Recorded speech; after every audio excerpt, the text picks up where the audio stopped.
Hi everyone, I'm John C. Morley, the host of the JMOR Tech Talk Show and Inspirations for Your Life.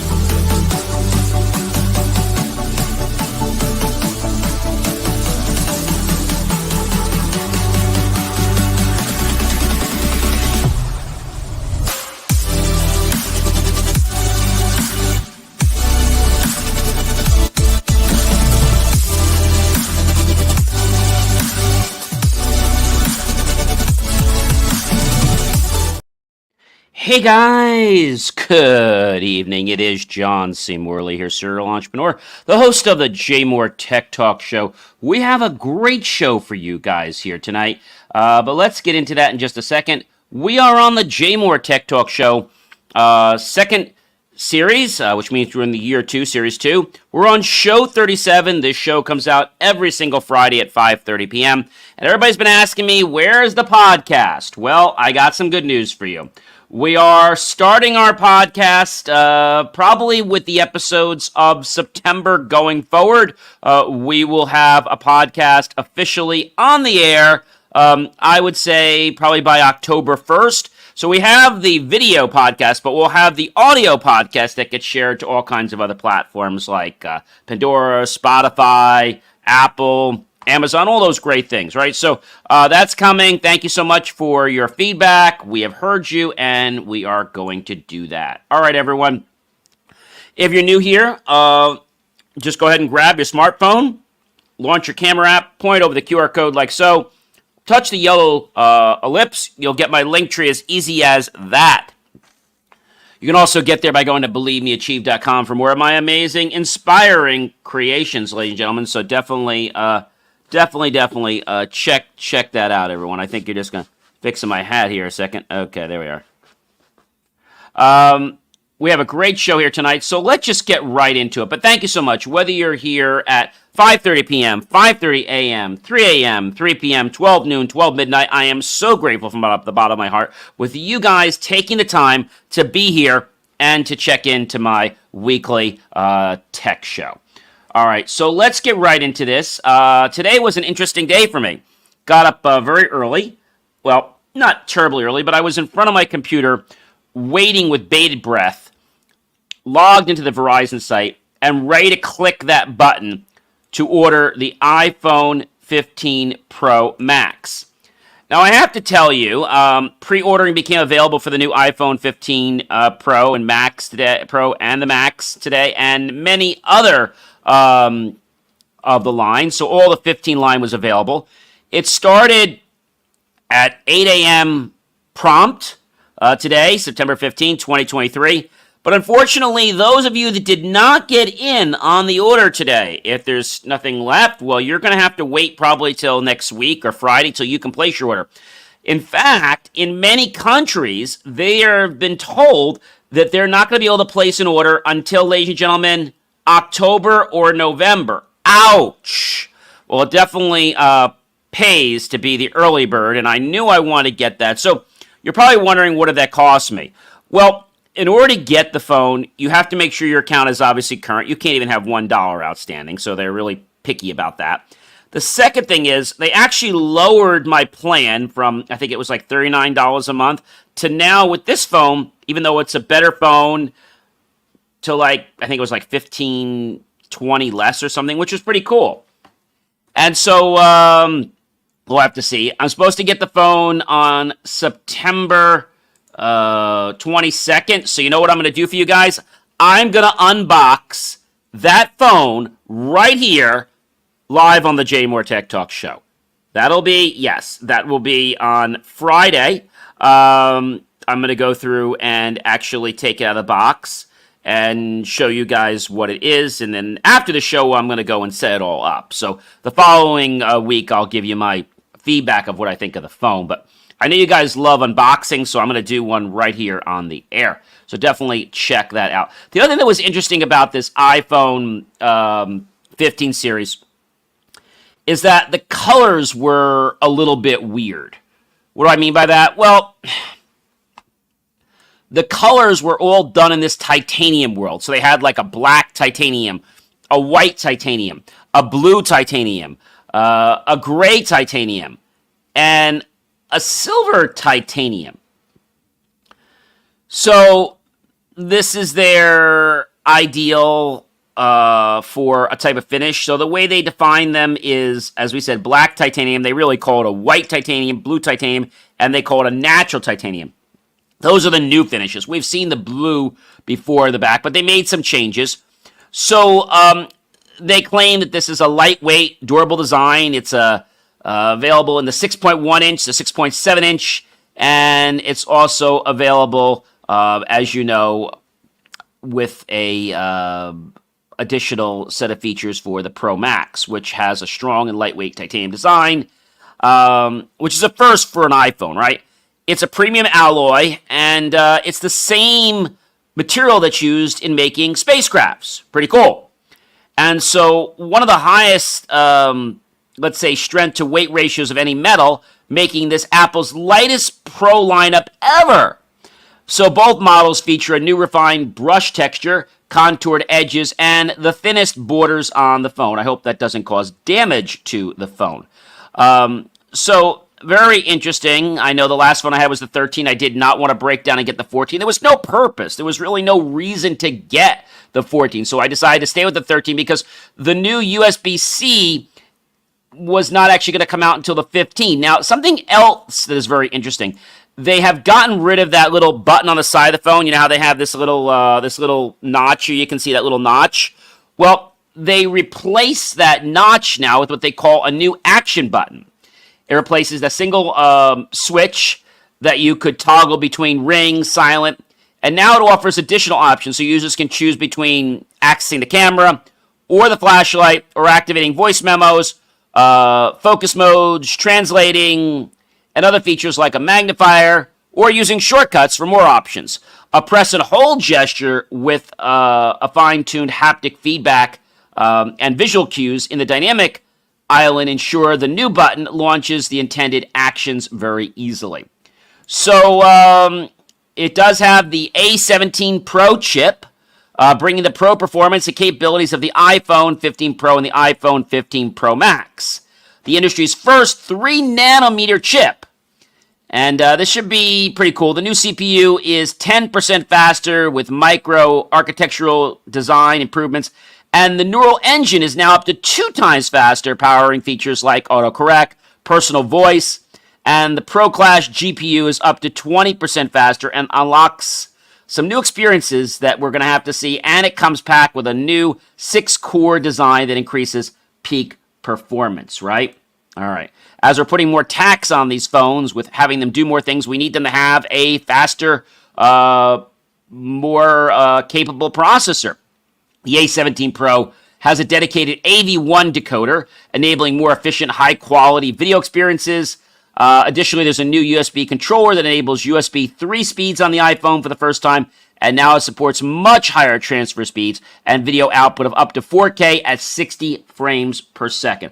It does have the cinematic feature, but from what I've been reading, I haven't gotten the phone yet. It looks like it's probably going to be a letdown. It hasn't really done much. So it's a powerful pro camera system that's going to give you some pretty interesting punch. The power of the computational graphics has a 48 megapixel main camera. That's amazing. It's built exclusively for the Pro lineup, and it gives users the flexibility with a new 24 megabit pixel super high resolution default, offering incredible high quality, rich, full pictures at a pretty practical file size for storing and sharing.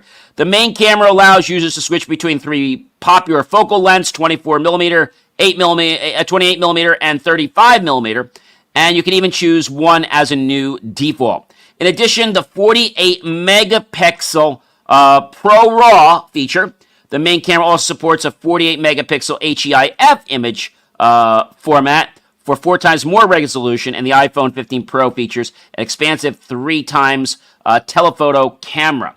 So we're going to have to see what all this means.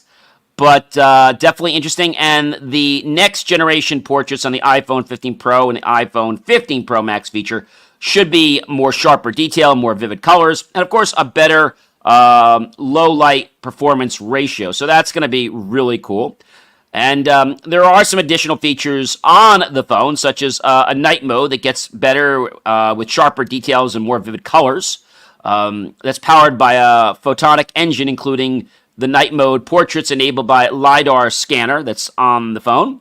New smart HDR capture subjects are able to be included in the background with more true-to-life rendering. Supposed to have better quality photos, so it's going to be definitely interesting.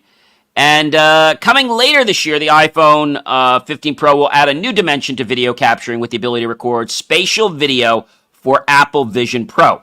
That's interesting. So they're working on some new software. Next level wireless performance and connectivity. The iPhone 15 Pro lineup offers convenient new ways to charge, find friends in busy places, and stay connected while traveling. And yes, ladies and gentlemen, the iPhone 15 series all comes with the USB-C connector, a universally accepted standard, as we know Europe had been pushing for, and they can't sell a phone over there unless it's a USB-C or any other personal electronic device. So that's really cool. Users can also charge AirPods or Apple Watches directly from the iPhone with the USB-C connector. That's pretty amazing, ladies and gentlemen. Again, the support for the MagSafe and future QI2 wireless charging. So that's something that's coming up the pike. And so now when you go to roadside assistance, it'll ask you, what do you need? Are you locked out? No fuel? A flat tire? Vehicle does not start? Or is just a vehicle stuck? Or is there another issue? The phone app obviously gets major updates, as we know, like it has before. Messages get a new sticker experience, more powerful searching, transcription of audio messages, and check-in, which allows users to automatically notify friends and family when they have made it to their destination. Name drop gives user a new way to use AirDrop to more easily share contact information by simply bringing two phone devices together, and voila, the same gesture can be used to AirDrop content and more, and now users can step away from each other and finish sending files over the internet. So pretty cool. There's some more customizations in the setup screen, the main home screen, interactive widgets, as we've seen before. So the iOS 17 delivers many more updates. There's also Journal. There's a new app that helps iPhone users reflect and practice gratitude. I love this, through something called journaling. And there are even improvements to the autocorrect and the dictation system that's supposed to make this phone a keeper. Also, the phone's supposed to be better for the environment. The iPhone 15 Pro and the iPhone 15 Pro Max are designed with the environment in mind, as Apple continues to strive to work toward its 2030 goal of making every product carbon neutral, from the design to manufacturing to customer use. And they're even trying to go forward with clean electricity across the entire supply chain, and designing products with recycled and low carbon materials. Pretty cool, ladies and gentlemen. That is really, really cool. So when I went on that website, I have to tell you, the experience was not the most pleasant thing, because first time I clicked, it froze. I went back, and then I put my address in, and the Verizon site actually put my address in twice, so I had to get them to fix that. But it was not as user-friendly as I expected it to be. And yes, I'm going to be getting it on the 22nd. And so this phone, if you had to buy it outright, I think it's right around $1,300. So I got the blue phone with the 512 gigabytes. They also played another little game, which I wasn't crazy about. On Verizon's site, I don't know if it was a bug or not, but you couldn't get the 1 terabyte option on the blue phone. I could only get it on the black. I don't know if that was something Apple was doing or it was something that Verizon was doing. The site was very picky because it did not let you get in to do the upgrade until it was exactly 8 a.m. So you could start the process, but you could not actually finish it until it was 8 a.m. So really, really cool. And I'll give you more feedback about what's happening and how I like or don't like the new i15 Pro Max. Again, I have the 13 Pro Max right here. I'm expecting things like better Bluetooth technology, less disconnects with the car, and things like that. And I'm also expecting to have better battery life. So I'll let you know how that works out. Stay tuned, all right?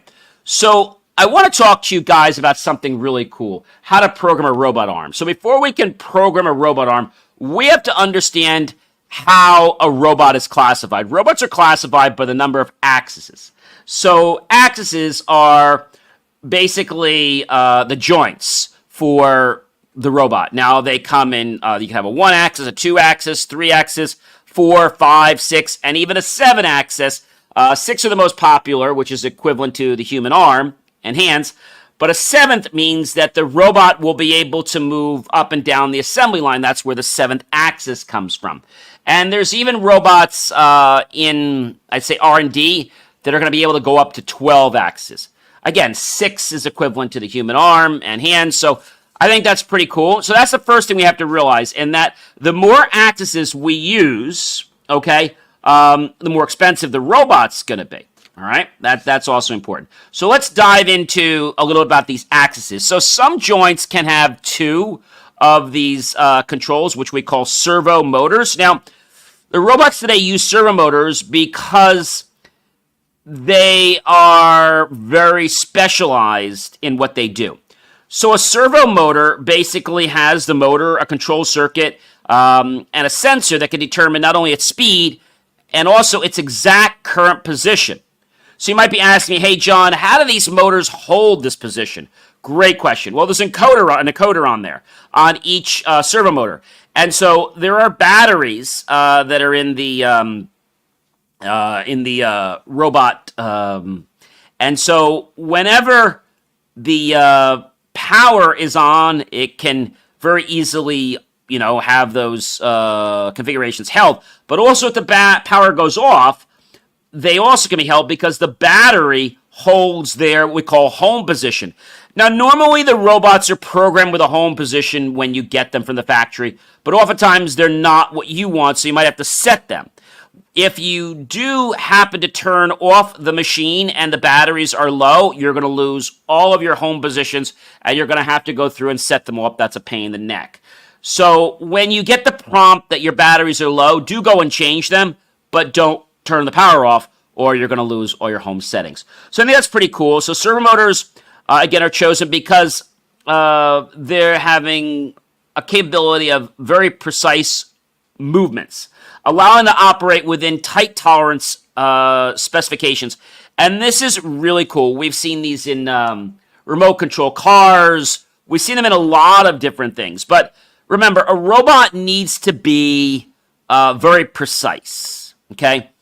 There are 2 types of motors that exist. One is an AC motor, which is actually controlled by voltage and frequency.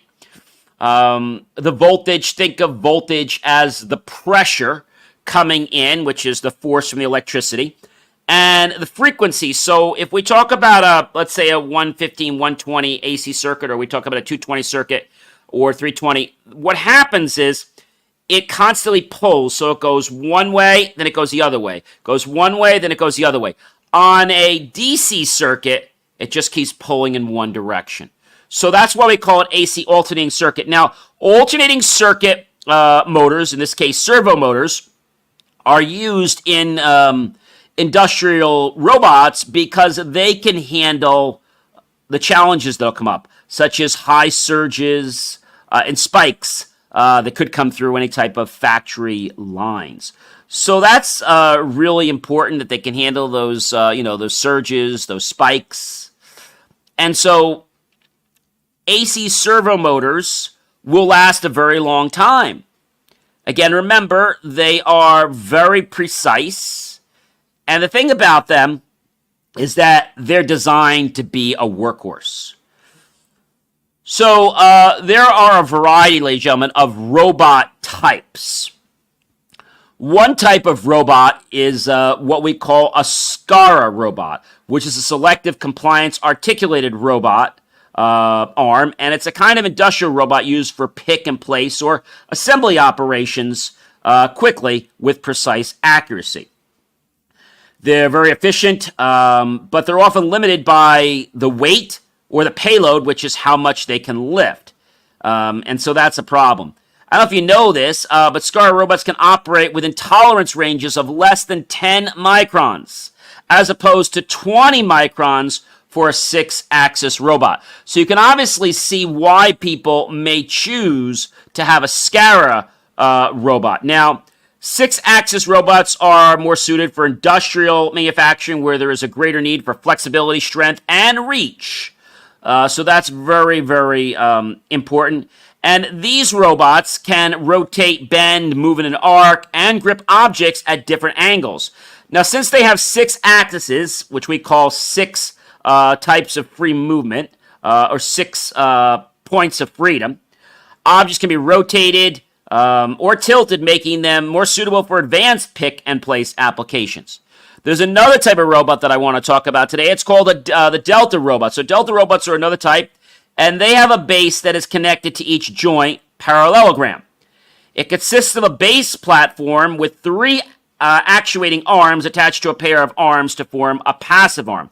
Now, each passive arm connects to a traveling platform and utilizes 3 axes for freedom in 3 directions. Remember, each axis gives the robot 1 point of freedom that it can move. So Delta robots are best suited for assembly, dispensing, pick and place, material handling, part transfers, and robotic packaging applications.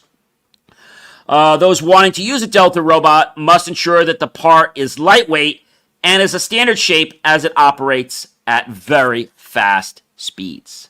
So, in order to understand robots a little bit, we will have something called a station. Now, normally, there's programming. We'll get into that in just a second. But a robot connects to something called a robot controller, which talks to the robot. The power comes to the robot through the robot controller. And also, that is where your teach pendant is going to be hooking up. So, there are a few different ways to program a robot. Let's get into how you can program a robot, all right? So, ways to program a robot, one is called the teach pendant. Now, the teach pendant has basically, it's usually wired, and usually you're in very close proximity to the robot, so you have to be careful. So, there's something on the back of it called a deadman switch. Now, many years ago, they actually came up with a deadman switch on a train. You might say, well, why is that? Well, it was a way of making sure that the conductor was still paying attention. If the pedal was not constantly pressed, the train would stop. Okay? And so in the robot world, they added something called a deadman switch, which is actually 2 little paddles or 2 switches. Now, the switches have 3 positions on them. You only need to press one of them. If you don't press anything, they're in position 1, which means that the robot is off, okay? It's a safety. If I hold one of them and I press it, just click it once, that's position 2.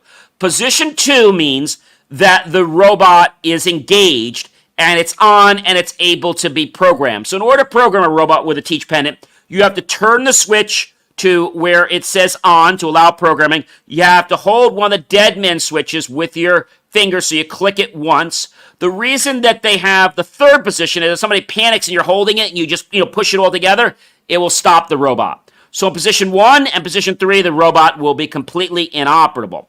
In position 2, the robot is enabled. So why do they call it a deadman switch? So the reason comes from many years ago, and the fact that if that switch is not depressed, again, it was a lot more simpler many years ago, it's a way of making sure the operator is still alive and well.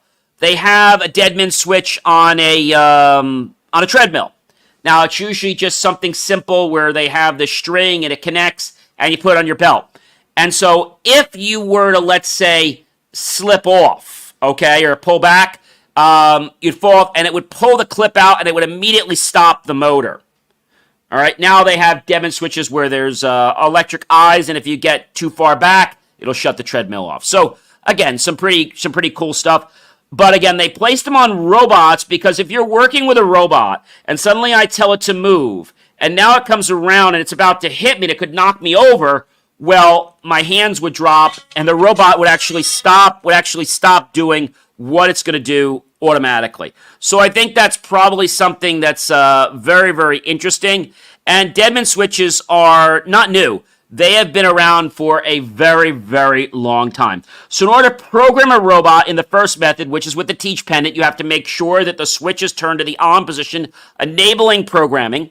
The second thing you need to do is you need to make sure that you are holding one of the Deadman switches in the click position, so it's actually in position 2. All right. Now, very, very important is that when you go to program a robot with the teach pendant, you have to tell the robot which axes that you want to move. So there's something called a joint move, okay? And when we do a joint move, we pick which joint we want and tell it how we want to move it. I'll talk a little more about that in a minute. So there's another thing called a linear move. If we do that, the robot will automatically figure out which joints it needs to move to get to the appropriate position. All right, so that's called a linear move. So there's another method for programming a robot. It's called the lead-through method, or sometimes they call it the lead-through-the-nose method. This is where the operator moves the robot in a position that he or she wants it to take. This method is often used with welding and spray paint, where the technician of the craft will be able to guide the robot through.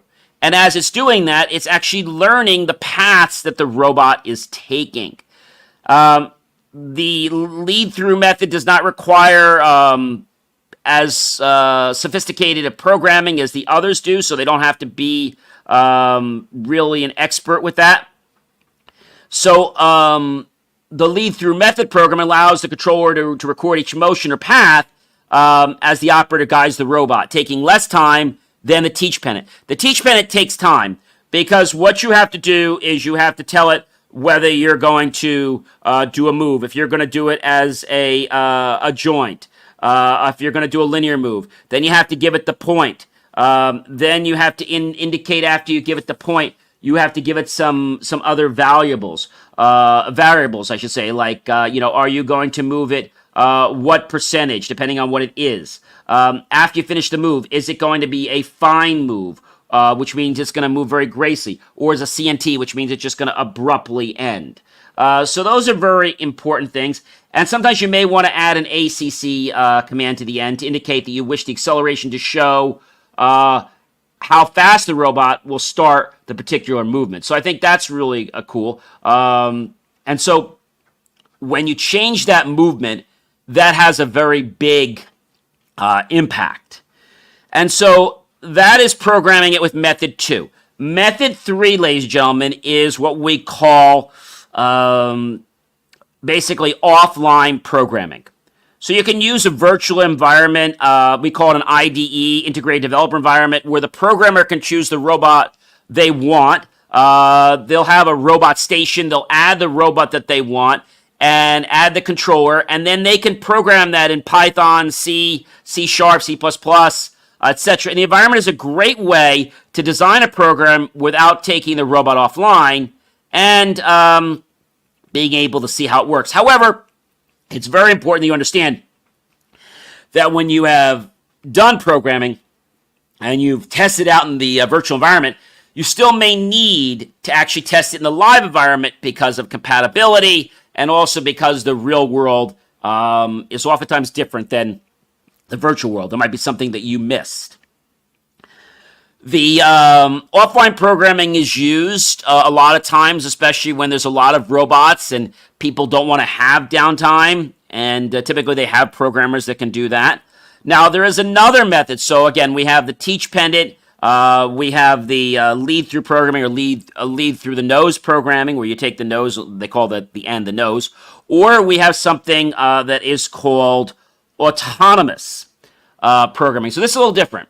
So what you do, and an example of this might be a welding robot where you upload a 3D model of the object and you set the welding parameters where you want it to weld, and it figures out the correct paths and points to be at automatically. Now, these robots use computer-aided vision to detect the object and adjust if any deviations are found. If they are, it'll go back and finish what needs to be done.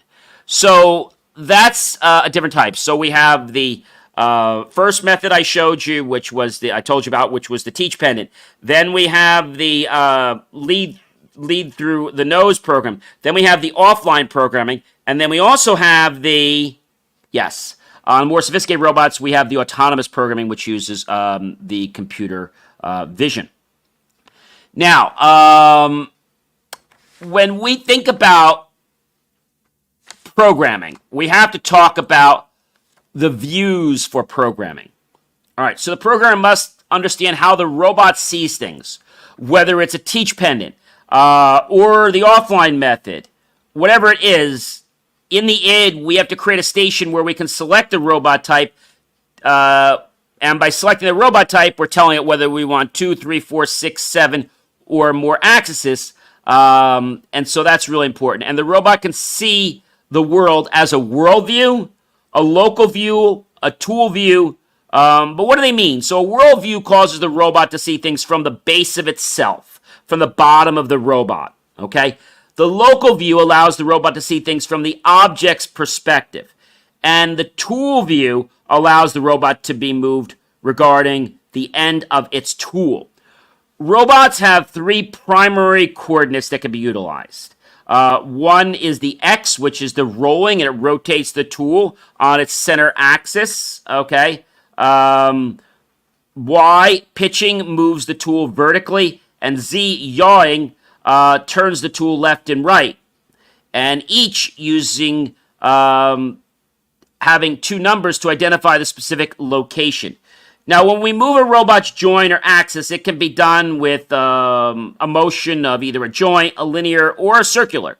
And the instruction code will start with, like I said, a J, an L, or a C, and things like that. So once we've done that, then we'll have a percentage if it's a joint.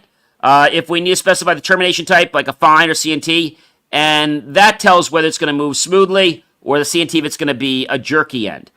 Sometimes you may want to add the ACCXX to indicate that you wish the acceleration to basically slow the motion of how fast the robot will start the particular movement. So joint movements will quickly move from point A to B in the fastest manner possible. The robot will only move in a straight line when talking about linear movement. A movement type called a circle will also move in half circles. So if we think about linear will go from point here to point here. A linear movement, okay, will move in a straight line. A joint movement might do different things to get to the other point. So that's really important to understand. Robots today can also have 7 axes we're talking about. 6 is the most common. The 7th is actually the robot being on a platform that can move through the factory. So we would say that the robot has another freedom to move through the assembly line to the next operation. Now, robots can be easily programmed, as we said, in various ways. But the key to understand with robots is how you see it, so that it can be translated into instructions. If you don't understand how to do that task in the normal world, how can you ever expect a robot to do that task? So I know robots seem really exciting, and there are robots out there from a couple $100 up to some really good ones that you can play with at home for maybe a couple $1,000s, and even some for around $1,000, and some that have additional attachments you can add to them, and some of them that use Raspberry Pi. There's some that allow you to have block technology where you can just drag and drop things, so that's pretty cool. The one where you actually will move the robot in specific positions by moving it is one a lot of pharmaceuticals use because doctors use it and they want to illustrate how a procedure might be done or how it's holding let's say, an item in a demonstration. So robots are very, very interesting. And yes, they can help us to become a lot more efficient than we could without them. But a lot of people will waste so much time with robots and they haven't even figured out how to do the task manually in life. See, that's a big problem. You have to know how to perform the task in life manually, and then we can worry about automating. I've talked about that in my RPA, robotic process automation. And so understanding that robots get classified by the axis, there's also another type of robot. Robots are painted based on the type. So a robot that's like a red or a yellow or orange, they're typically robots that work away from people, except when they're being programmed. A collaborative robot, which is a green robot, they're painted green typically, are robots that can work in very close proximity to a human being. But again, it's important to know the safeties of robots. It's important to understand that mastery comes with practice and continuous learning. So as you dive deeper into robotics, I'm sure you're going to encounter new challenges, ideas, and of course, innovations. Embrace them with open arms, robotic arms, that is, and keep refining your craft. Because being able to get a robot just to pick up a pen, or maybe being able to just knock down a set of dominoes, is really an amazing thing. I'm going to go back to something I've talked about in some of my other shows called the IKEA effect. Now, you all know IKEA, the store. Well, the IKEA effect is that whenever you build something or make something yourself, the amount of worth, okay, or value assigned to something goes up dramatically when you have built it yourself. That's why IKEA has become so successful for that main purpose. So robots are going to keep advancing, but right now we can do a lot with a robot arm. And robots can, like I said, be used for projects at home, like maybe doing painting, similar to the way you would do finger painting. They can be used to do carving. So there's a lot of small applications that you can use a robot for at home. And so there's a company out there I want to talk about, FANUC. And FANUC stands for Fujitsu Automated Numeric System. Because a robot operates by numeric. So I told you I was going to tell you more. Now, when you start programming a robot, let's say I want to rotate the tool on its center axis. So I select the axis, the joint, the axis, and then I'll put in P and then the number in the brackets for where it's going. Like if it's going to go P and 1 would be the point that I've stored in that register. PR1 would indicate a global position register. And that's really important to understand is that in order to get a coordinate, okay, you need to have either two numbers for an X, a Y, or a Z. So giving it two coordinate numbers on the X will put the robot in a certain rolling state.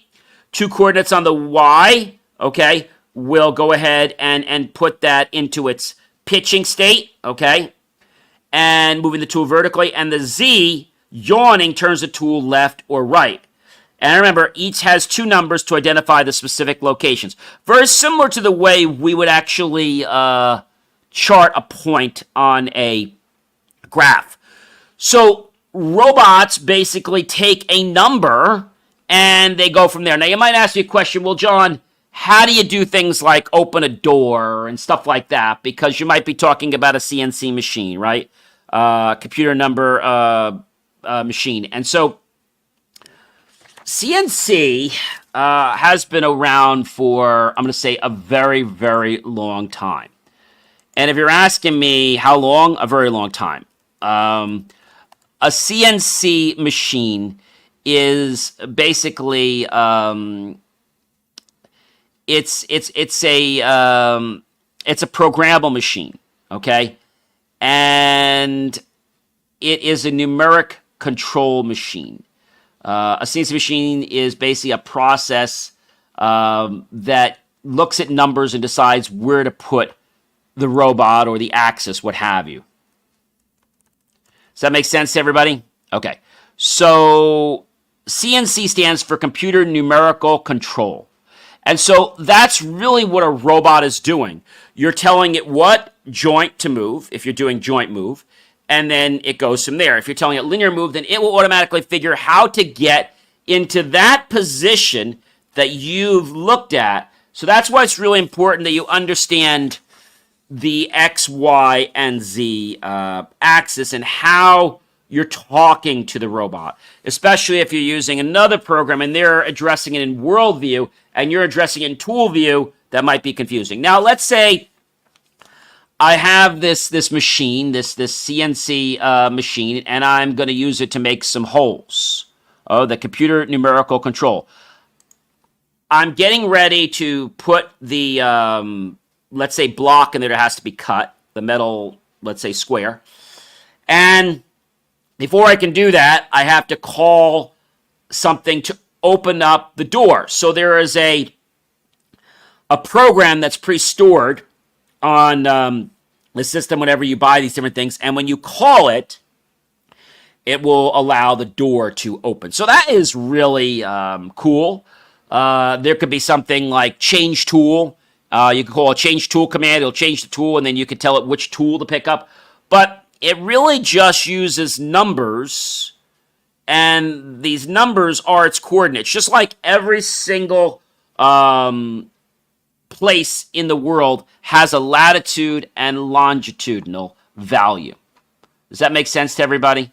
So in order to have a map, we have to have a latitude and a longitude. Okay? And so we enter in the let's say the degrees of the north, the east, but we get the latitude and we get the longitudinal. And when we do this, all right, it makes a big difference. Now, a lot of people will put in numbers with a comma. That's wrong. You have to remember that the latitude and longitudinal values are actually decimals. Okay? And so you can go to Google and you can literally type a location and ask what the latitudinal and longitudinal coordinates are for that. Now, I know a lot of people are going to say to me, hey, John, I want to get a robot. I want to start doing this. Well, first thing is a robot's not going to cost you $100. A good robot's going to cost you about $1,000. And so the way these robots work is the more axes they have, which is the more points of freedom, the more expensive they are. Also, the more ways that they have in programming. Like if one robot was able to do vision control and see things, that would cost more money. And so using a robot takes our eyes to see how we would do something. Like if I want to pick up this pen and I want to place it down here, right? Very simple. Pick. Okay. Now they have robots that literally just do pick and place. And that's all they do. And there's one company that makes one that's pretty cool. They basically take a scanner to scan the part that you want to pick up. And then when they tell it to run, it goes and picks up any part with that position or the barcode on that position, and it just moves really quickly. So that's very handy when you're running an automated type facility.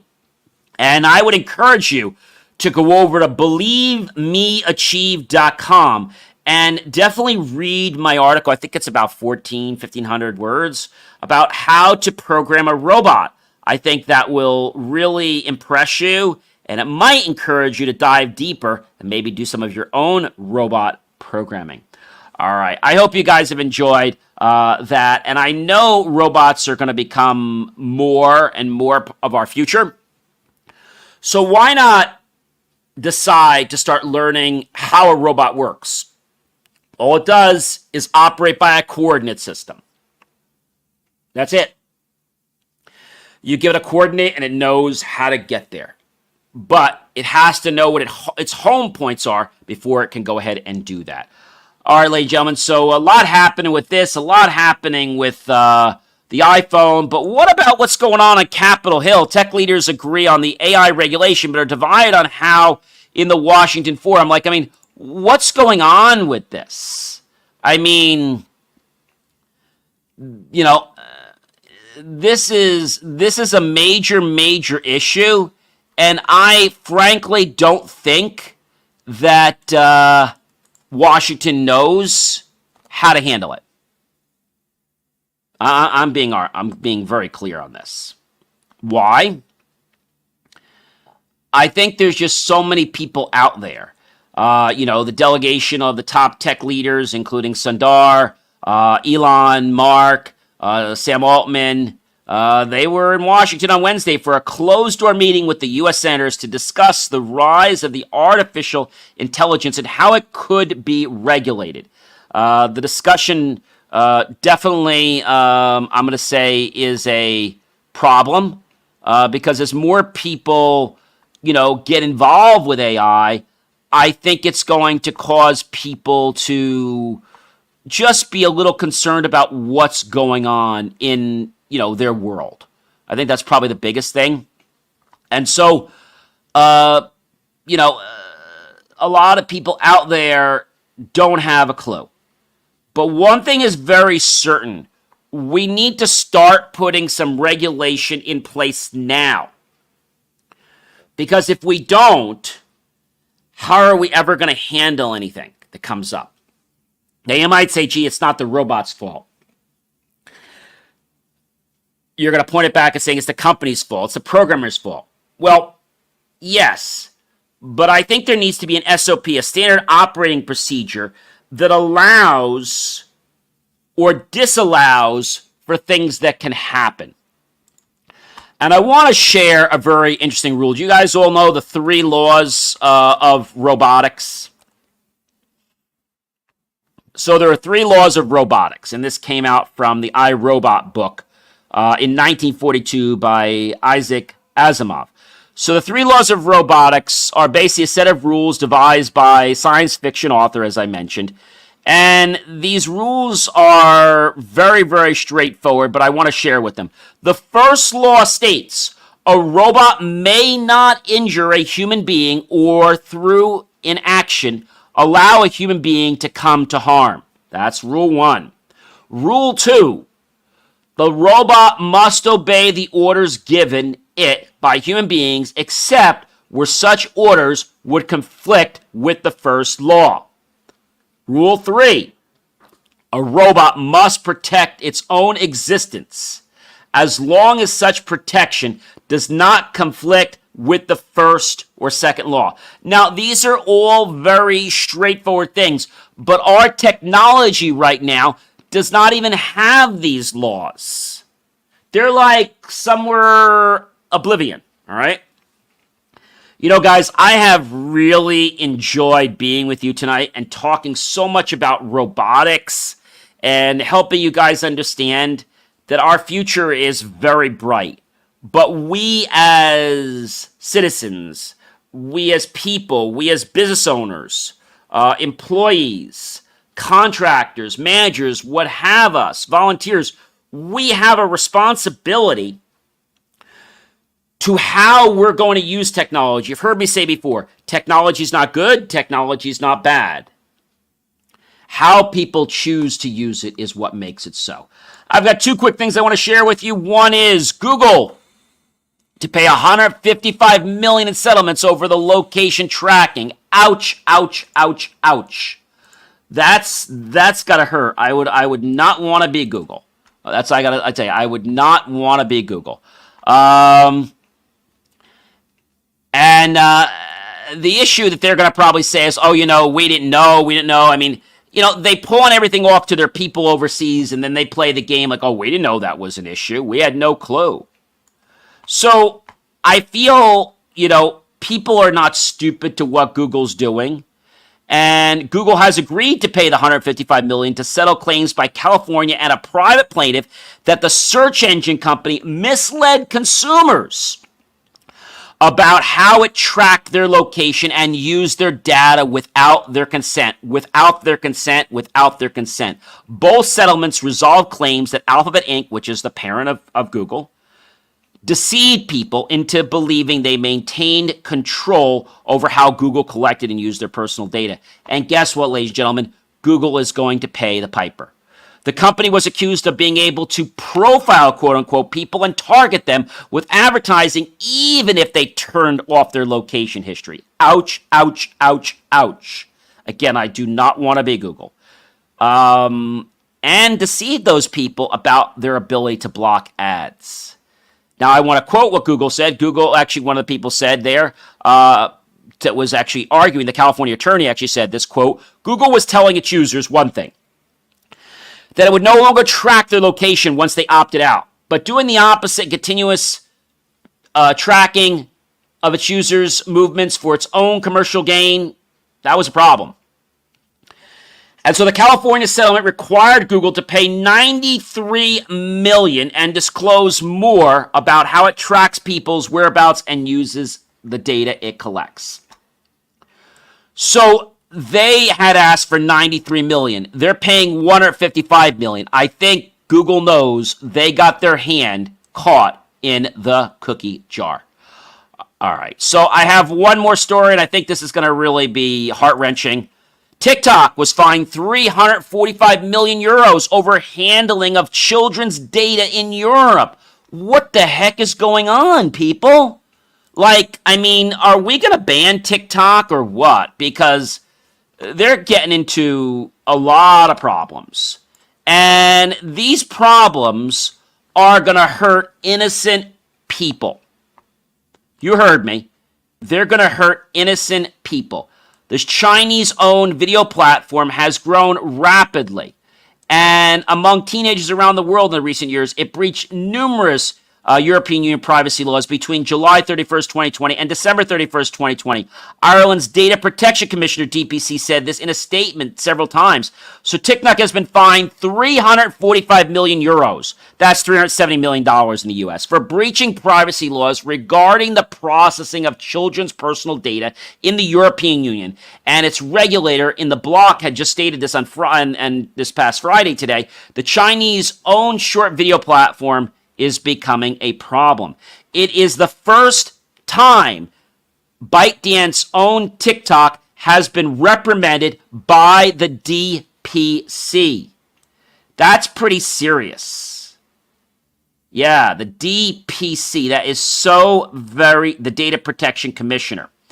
And the lead regulator in the European Union for many of the world's top tech firms due to the location of their regional headquarters in Ireland. So I think if they don't clean their act up, I think TikTok's gonna get a personal invitation for a cease and desist. I don't know about you guys, but we've got to be careful, whether it's Google, whether it's Facebook, whether it's Meta. When you collect data on people, you have to operate smartly. If you collect credit card data from people, you have to destroy it immediately. If you get online, you have to follow certain procedures for the PCI compliance, right? If you're using a third party, you got to make sure they're doing compliance because you could be still liable. Data has always been an issue in our world, all right? It's how we use it, okay, and how we choose to manage it and discard it. That's a problem. Hey guys, do you know who I am? I am John C. Morley, serial entrepreneur. It has been a fantastic, amazing time being with you tonight here on the JMOR Tech Talk Show, September 15th, 2023. Podcast coming in October, taking all the episodes from September. You're going to love that. And not only that, ladies and gentlemen, we've got some amazing guests coming up. I got a couple great AI guests coming. I have a guy who was usually a former employee of Google from their AI department. So we got a lot of fun things. So definitely stick around. And if you want to know about tech and you want to know about technology, keep yourself set right here at the JMOR Tech Talk Show. Check out all of my amazing content by scanning that QR code. Go into BelieveMeAchieve.com. Why not make that choice? Click on BelieveMeAchieve.com. Click on that link. Help keep our content free. Make the choice. Buy my team a cup of coffee, a bowl of fruit, or a scrumptious plate of desserts. We'll be so grateful. Remember, ladies and gentlemen, we'll invest that technology of money into new hardware, new software, new facilities and staff to give you the most jaw-dropping content. Not only in the motivation, but in what you need to know about technology but we're afraid to ask. I'm going to see you guys next week. If you don't catch me on another one of my podcasts or one of my other short shows real soon, it has been a blast being with you. Check out BelieveMeAchieve.com. And don't forget to click on John C. Morley's recent articles and the one on how to program a robot arm.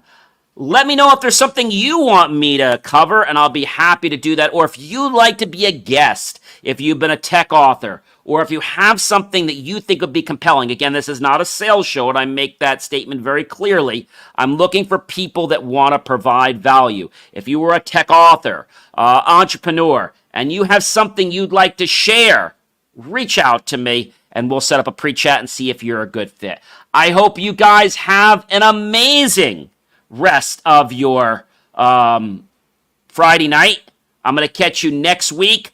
Podcast coming out in October or sooner, taking all the episodes from September and beyond. So we are growing. Thank you so much for sticking with us. We're going to be hitting the 3rd season of the JMOR Tech Talk Show on January. I cannot believe that. Have yourself an amazing rest of your night. And I'm going to catch you for more JMOR Tech Talk next Friday. Have a great weekend, everyone. Be well. And remember, when it comes to technology, be smart when you shop and when you use it. Technology is not good. It's not bad. It's how you, as an individual, choose to apply it to your life and others. Make the choice. Use it responsibly and not get yourself and others into hot water. Have a great night, everyone.